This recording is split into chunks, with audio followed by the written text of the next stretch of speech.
if you don't get your nervous system balanced and we don't move our body from time to time out of the SNS or sympathetic dominant state, we are not going to get well. In fact, it's going to be part of our decline. And so I see a lot of type A, very high performing people that come to me and they have got that checklist of all the things that they've heard on every podcast and that they've read in every book, and they are checking that off. Yep. Sometimes we are missing one of the key foundational pieces, which is making sure that we put our body back into balance. And there's a number of ways we can do that. And I'll tell you right now, a very simple way, and this is through some very powerful research coming out of a very famous place called Harvard University. Mm-hmm. And it shows that if you do 10 consecutive deep breaths, and if you do that once an hour throughout your day, you will buffer some of these stress hormones by up to 40%. And right now, there's not a drug that can do that. There's not a supplement that can do that. There's not a diet that can do that. And this is something that doesn't cost a penny. You can take it with you anywhere in the world. And no matter how busy you are, you can still do this. Hey everyone, this is Jonathan Marx with GoToHealth. I hope you're having a great day. Today we're talking about aging. And this is relevant if you're in your 40s, 50s, 60s, or beyond, because in your 40s, it's really when your body starts changing, systems start changing, and you need to start paying attention. Most people think about aging as inevitable decline, but what if that assumption is wrong? What if there are things we can do for the systems in our body which maintain our optimal health? So instead of thinking about lifespan, we actually think about health span, which is how many years we maintain our health. We're going to talk about all this today with our guest, Dr. John Dempster. He's a board-certified naturopathic doctor and the founder of the Dempster Clinic, the Center for Functional Medicine. Subscribe to us at gotohealthmedia.com or Apple or Spotify or wherever you're listening to us. And if you like our shows, please give us a thumbs up or a 5-star review. That helps get the word out to more people. Thanks so much in advance. So welcome to the show, John Dempster, naturopathic doctor. How are you today? I'm great, Jonathan. Thanks for having me on. Good. So most people think aging is an inevitable decline. What if that assumption is wrong, and how should we really be thinking about aging today? Well, I think that is something that people think is, you know what, we're just getting old. That's just the way it's going to be. Now, I think you and I and a number of your listeners can agree that the science has really been exciting over especially the last decade in the field of longevity research and, if we call it anti-aging as well. This to me is defining a whole new philosophy about how we age. And this is a big part of my research and a big part of what I do with my patients is helping us understand that, guess what?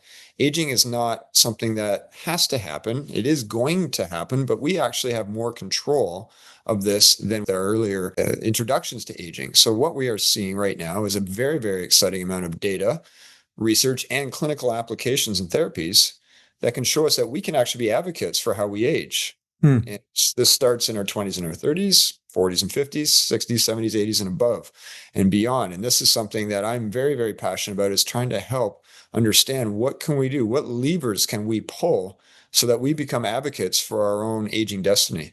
And, there's this term called lifespan, but I also understand there's a new term called health span. Can you talk a little bit about what health span is?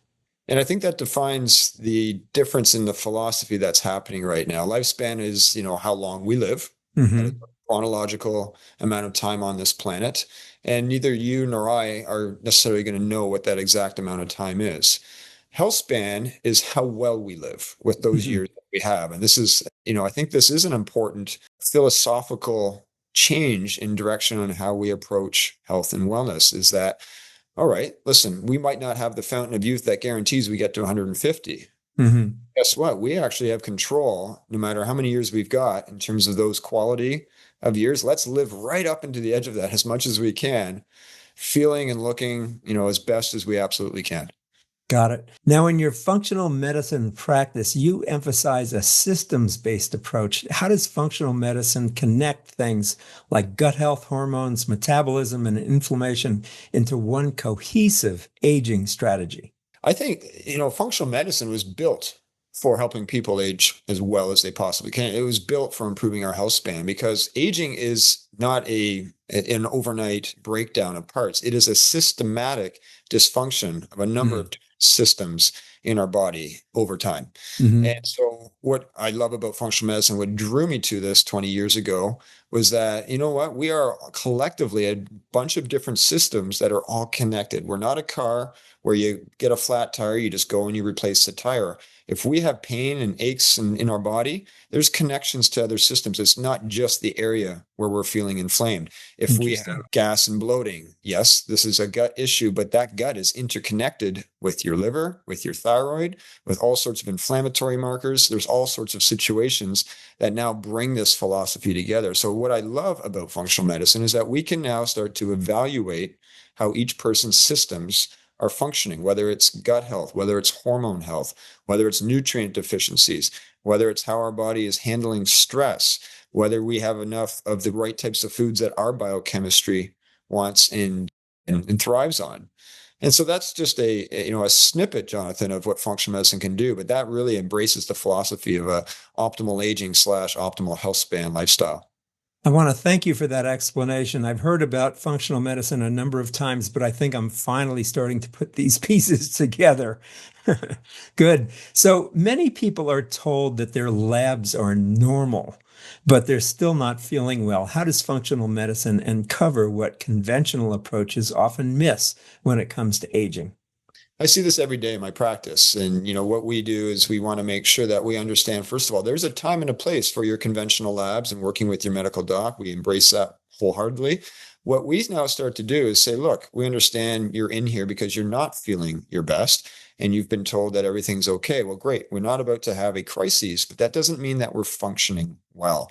So what we do is we not only look at the parameters. So if you think of just an average blood test, there's always going to be a low marker and there's going to be a high marker or a bench post, if you will. As long Yes. as you fall within those two goalposts, you're deemed normal. Mm-hmm. What we have learned in recent literature and recent research is that there is a much more specific, what I would call optimal zone in there.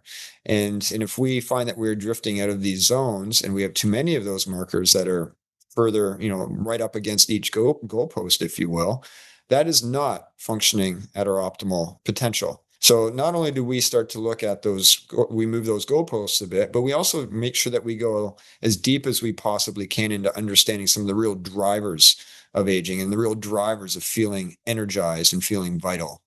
So you're speaking of drivers. Let's talk a little bit about what are some of the biggest hidden drivers of accelerated aging that you're seeing in your practice? So the biggest driver that we see is chronic inflammation. And we'll go through a few other ones, but the biggest driver is inflammation. I'm not talking about spraining your ankle type of inflammation. That is necessary. That is very healthy in a way. Mm-hmm. What we're talking about is the underlying chronicity of an inflammatory scenario that sometimes you do not feel. And going back to your earlier question, what are our labs?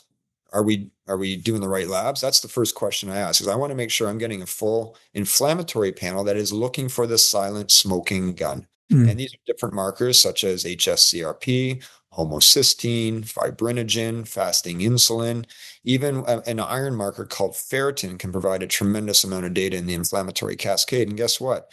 Please write those down, because those are markers that your medical doctor can run for you if you ask them for that. And hopefully they will, because this is where that conversation of inflammation begins. There are deeper inflammatory markers as well.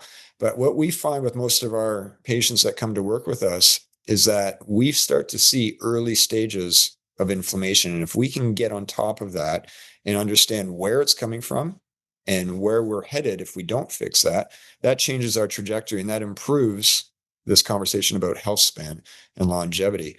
The next big driver, and I won't get too long-winded in this, Jonathan, for you, but the other biggest driver right now is what we call metabolic dysfunction. And this has a lot to do with how our body is handling different types of sugars and markers that involve insulin that balances sugars and so forth in our body.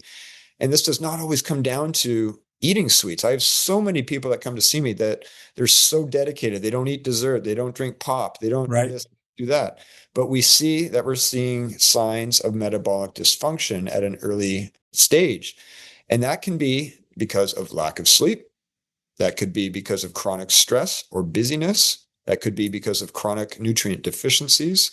And it could be because the diet, just not the sweet things. It could be things that are converting to sugar. And guess what? Protein in excess can convert to sugar too. So it's not just about, cutting out carbs and calling it a day. There's a number of possibilities, and we have to weigh each person's physiology and biochemistry to understand where the best fit is for them. I want you to go back to the inflammation markers. You mentioned, I think, 3 or 4 tests that people should get. Can you repeat those for us? Because I haven't heard of them, and I think people would appreciate hearing it again. And I'm even going to add a couple more, but the one is HSCRP, stands for C-reactive protein. Okay. Fibrinogen, which is a marker of inflammation of your blood vessels, and it can also be a marker of systemic inflammation elsewhere. I'm going to add one right now just because it's top of mind, erythrocyte sedimentation rate, or ESR. Write that down. Another systemic marker of inflammation. Homocysteine. Homocysteine is a marker of inflammation of our blood vessels. It can also tell us about something called methylation, which we might be able to touch on in a moment. Fasting insulin and ferritin.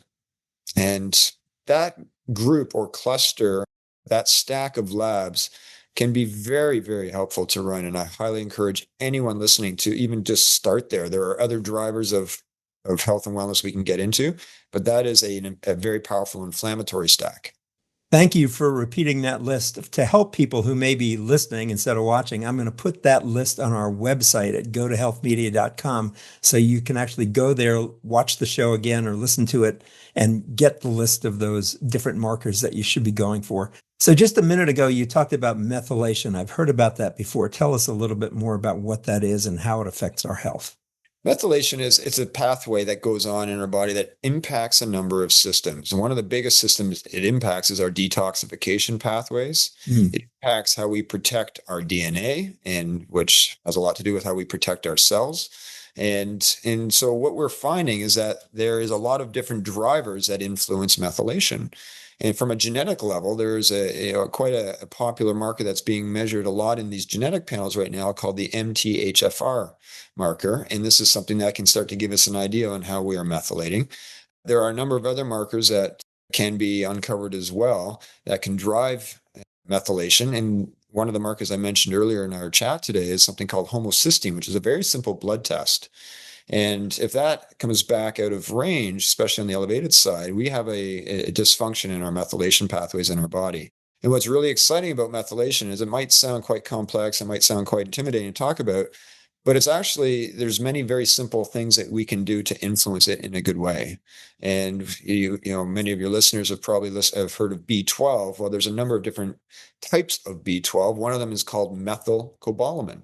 And methylcobalamin is one of those B vitamins that is a tremendous agent for driving methylation in the right direction. Another one of these is called methytetrahydrofolate. And this is a big fancy word for folic acid, but there are different types. You want that methylated version of folic acid, and you can get these often in very high quality B vitamin supplements. And I stress that, and maybe we can pause there for a moment, Jonathan. Not all supplements are equal. And this is not about, taking a million supplements, but if we are going to take any supplements, always make sure you're working with very high grade ones, because a lot of us immediately look for the ones that are, might be the most affordable on the shelf, thinking they're all the same. Well, there is a reason why sometimes there's a price difference in them. And it's just something I would mention as a whole. With all these tests that you're mentioning, if I ask my primary care doctor to do these tests, does that primary doctor know how to read those results and give me advice, or do I really need to be seeing a functional medicine doctor? There's a tremendous amount of amazing medical docs or primary care docs that are familiar with these markers. Unfortunately, I don't see a lot of these tests being run with my patient database. So we end up doing it, and we end up looking into the understanding and connecting the dots of what these actually mean. It's my hope that this can be, part of a very standard panel and part of a standard analysis that we should all be getting on a regular basis. Got it. So let's say I'm a high-performing person. I feel like I'm doing everything right, but I'm still not feeling totally up to par. What should I be doing? Well, first of all, stop. Because oftentimes these people are the ones that are doing everything. And on paper, as you say, they're doing everything right. They are leading a very busy career. They've got, a wonderful family at home. They are training, all the time. They're eating well. But here's the thing. One of the biggest missing links with these individuals is that we find that their body is stuck in what we call sympathetic overdrive. And just to break this down for a moment, our nervous system, specifically our autonomic nervous system, has two lanes. We have something called our sympathetic nervous system, which is classically known as our fight or flight or freeze. And then we have something called our parasympathetic nervous system, which is our rest, repair, and digest, and even reproduce. These are, two distinct pathways that need to be in sync. And most of us are over here and we get locked in here.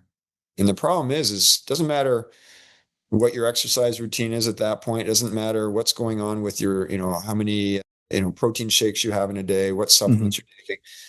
If you don't get your nervous system balanced and we don't move our body from time to time out of the SNS or sympathetic dominant state, we are not going to get well. In fact, it's going to be part of our decline. And so I see a lot of type A, very high performing people that come to me and they've got that checklist of all the things that they've heard on every podcast and that they've read in every book, and they are checking that off. Yep. Sometimes we are missing one of the key foundational pieces, which is making sure that we put our body back into balance. And there's a number of ways we can do that. And I'll tell you right now, a very simple way, and this is through some very powerful research coming out of a very famous place called Harvard University. And it shows that if you do 10 consecutive deep breaths, and if you do that once an hour throughout your day, you will buffer some of these stress hormones by up to 40%. And right now, there's not a drug that can do that. There's not a supplement that can do that. There's not a diet that can do that.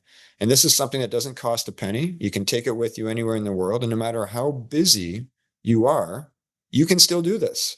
So my housewives of 6 kids love this. My professional, business people love this. My athletes love this. And it's not going to cure everything about that. That's where we come in and we help work on the rest. But it's a very simple takeaway that everyone can start doing today. So again, that's 10 deep breaths. How often? Regularly throughout the day. I say once an hour, but don't set your alarm and don't let that be a stress. Okay, got it. Good. That's great. That could be just, another thing I have to do and another stressor. So if I want to improve my health span, what would a functional medicine roadmap look like? Well, I think we've touched on a few of the concepts. Really, when somebody comes to work with me, we are going to sit down and we are going to run a battery of labs. We're going to take a very detailed history of you. In fact, many of our patients, we have to give them a heads up because our intake form takes 2 hours to fill out. Okay. And I read word for word before we actually have our first meeting, because I want to come into that meeting loaded with as many questions and talking points about, that person as I can. It really is about personalized care. And then once I get the data from these labs that we will handpick, then we have a blueprint. And so once we have that blueprint, we can execute a treatment plan. And that would have to do with diet. That would have to do with lifestyle. Yes, we do targeted supplementation. In some situations, we do hormone therapy. In some situations, we do IV vitamin therapy. And we find the plan that works best for that patient. And it really depends on how fast that patient wants to get well.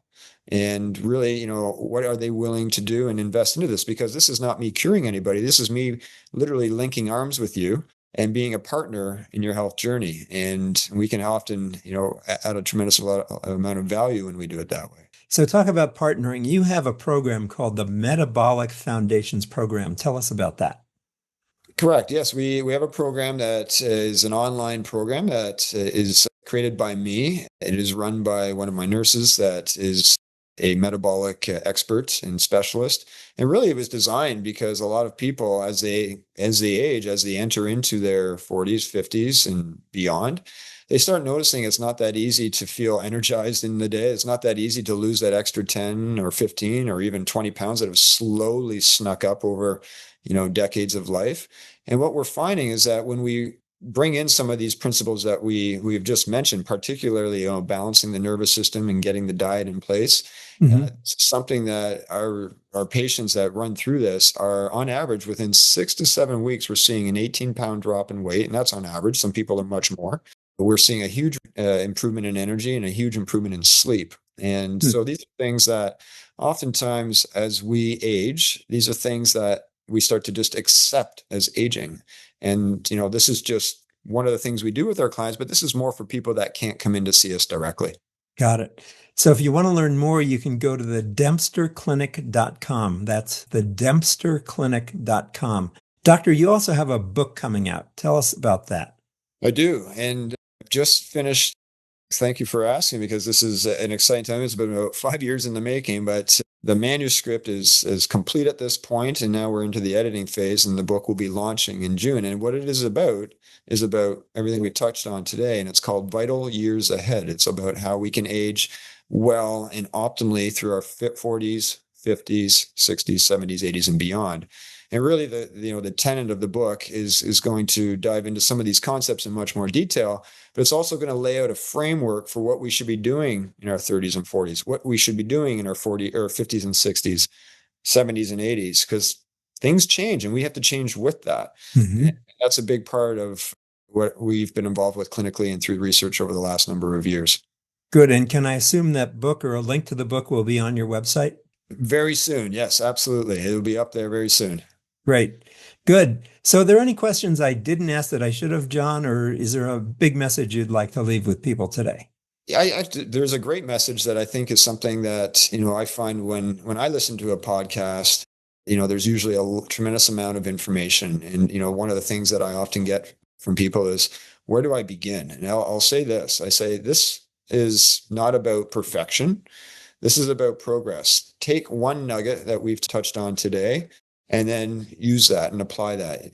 This is something that getting to your best level of health can be all intensive, but it's not a matter of becoming intimidated so that we never start. We don't want what do they say? The analysis paralysis.